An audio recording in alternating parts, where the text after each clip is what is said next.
Ada dua cara macam mana nak dapat duit semula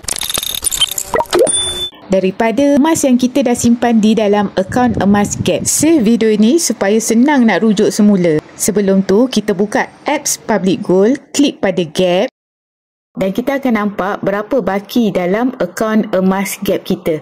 So, contohnya saya ada lebih kurang 31 gram emas. So, kita boleh dapat duit semula daripada dua kaedah.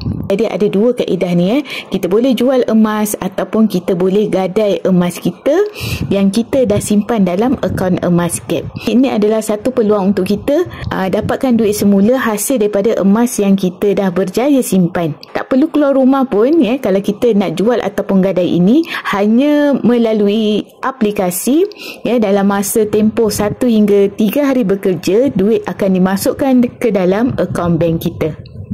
Nampak tak tuan-puan? Bila kita ada emas, kita boleh dapat duit bila-bila masa. Jadi betul lah, ada emas, tentu ada duit belum tentu ada emas. So tuan-puan nak menabung emas sedikit demi sedikit serendah RM100 di dalam akaun Gap ini, boleh klik link di profil, saya ajar step by step sehingga tuan-puan ada emas.